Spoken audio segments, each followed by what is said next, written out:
Jonathan Pierce stood in the marble foyer of his family's Fifth Avenue mansion, introducing his new girlfriend to his father. And the moment the billionaire's eyes landed on the young woman's face, all color drained from his features like someone had opened a valve and let his life force pour out onto the Italian tile. Jonathan had expected some resistance, because his father, Richard Pierce, had specific ideas about who was suitable for the heir to a $12 billion pharmaceutical empire, but he had not expected this.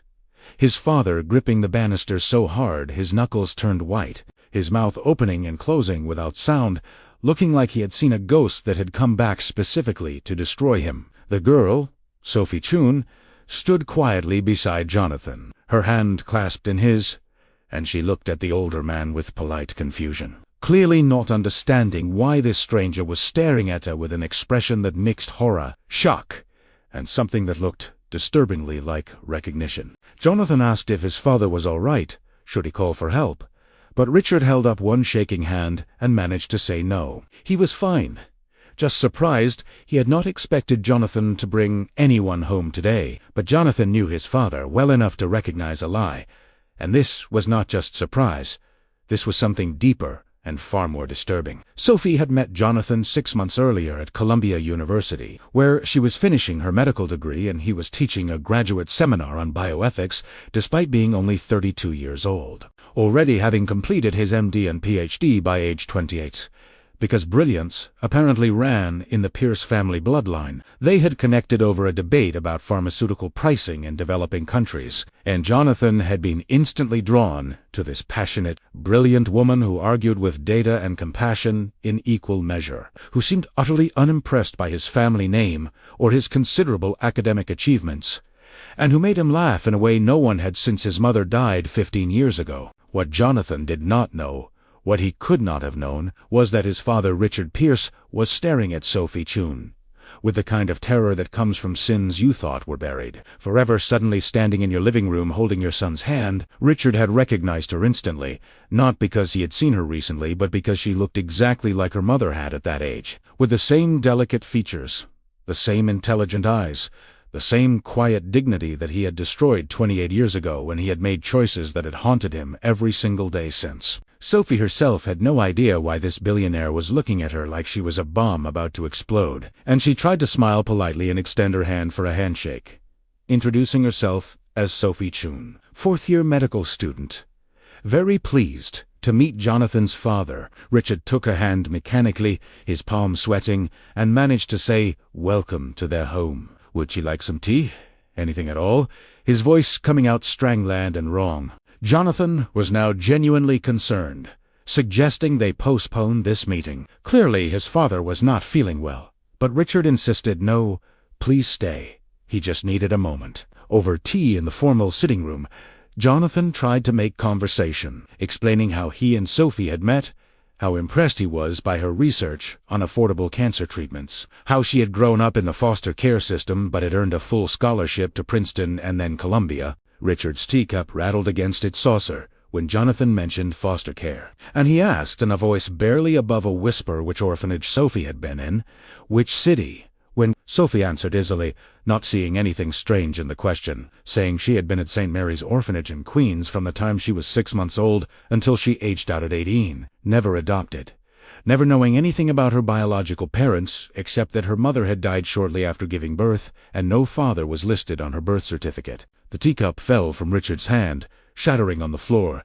and this time there was no hiding his reaction. Jonathan jumped up, but his father waved him away, staring at Sophie with tears now streaming down his face, and he said something that made no sense. He said, "I am so sorry. I am so incredibly sorry.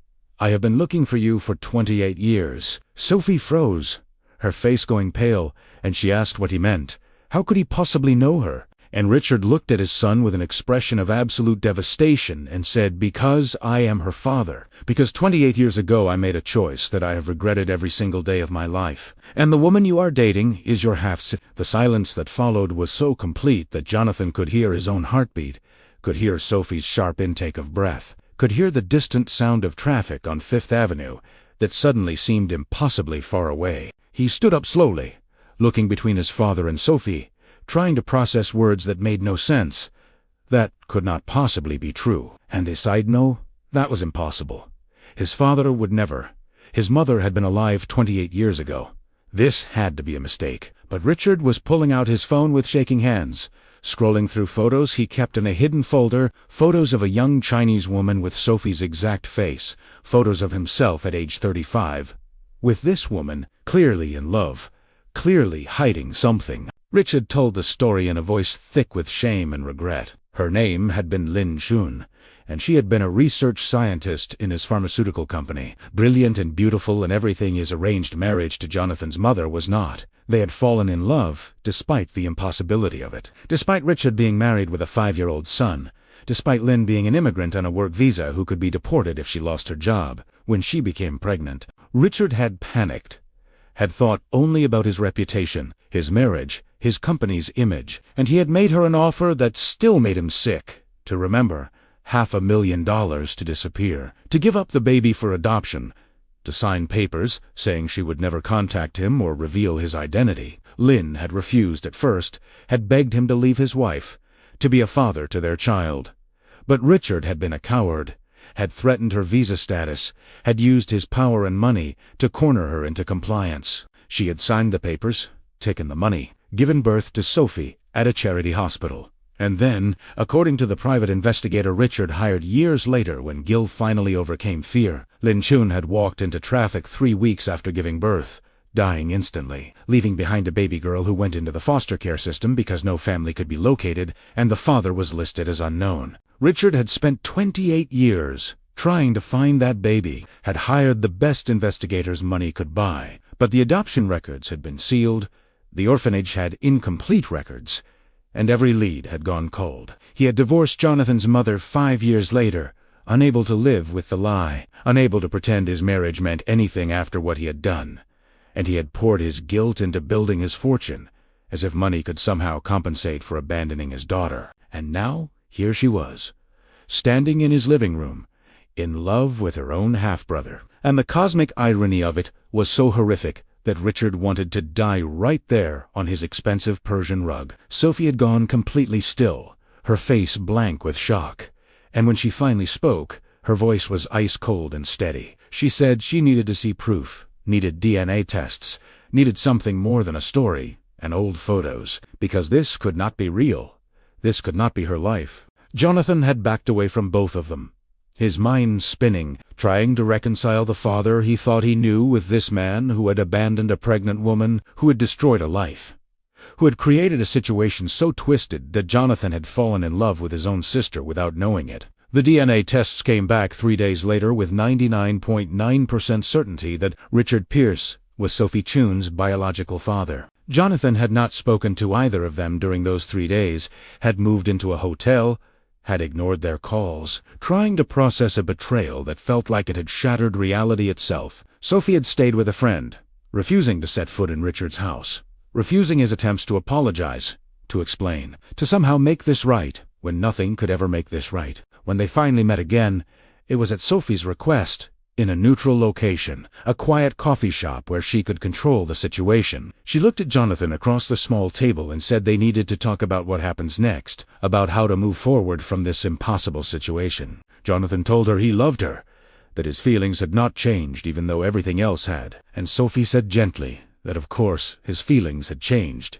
They had to change because they were family now. And what they had thought was romantic love needed to transform into something else, something that could survive this truth. Over the following months, Sophie and Jonathan grieved the relationship they had lost while slowly, painfully building a sibling bond they had never expected to have. It was awkward and heartbreaking and occasionally beautiful. These two brilliant people, who had been in love discovering they could be family instead, could support each other through the trauma of Richard's revelation, could help each other heal. Jonathan told Sophie stories about their father that she had never known, about his charity work that he never publicized, his genuine passion for medical research, his complete collapse after their mother's death, and Sophie began to see a more complex picture than simple villain. Richard himself was desperate to build a relationship with the daughter he had abandoned, but Sophie set strict boundaries, agreeing 2 monthly dinners, but refusing to call him father, refusing to let him buy her affection with offers to pay her medical school debt or set up trust funds. She told him that if he wanted to be part of her life, He needed to earn it through time and effort and genuine change, not through money. And Richard agreed to anything she asked because having her in his life at all felt like more than he deserved. It was at one of these monthly dinners, 6 months after the revelation, that Sophie met Marcus Webb, Richard's new chief medical officer. A 40-year-old widower who had recently joined the company after his wife died of the same cancer, Sophie was researching. Marcus was nothing like Jonathan.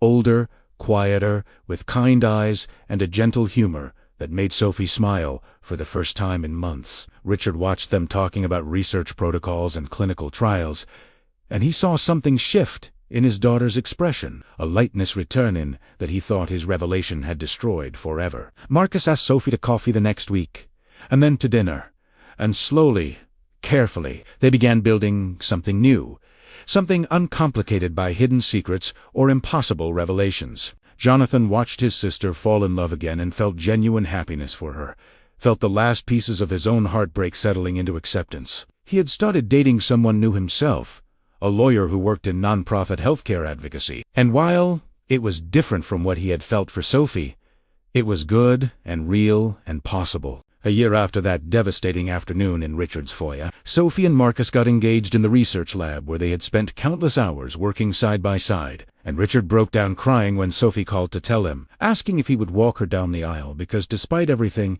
despite the pain and the betrayal and the 28 lost years, he was her father and she was finally ready to let him be. Richard said yes, through tears, and told her that giving her away to a good man who would love her the way she deserved was more than he had ever hoped to be allowed to do. The wedding was small and beautiful, held in the same hospital chapel where Sophie had volunteered as a teenager, and when Richard walked her down the aisle, he whispered that her mother would have been so proud of the woman she had become, proud of her strength, and her capacity for forgiveness, and her refusal to let his mistakes define her future. Sophie squeezed his hand and whispered back that she was giving him a second chance because everyone deserved the opportunity to become better than they had been, but he needed to keep earning it every single day. And Richard promised that he would. Jonathan stood as the man of honor, which made some guests confused until they understood the story. And when the officiant asked if anyone objected to this marriage, he caught Sophie's eye and smiled, remembering what they had lost and what they had gained.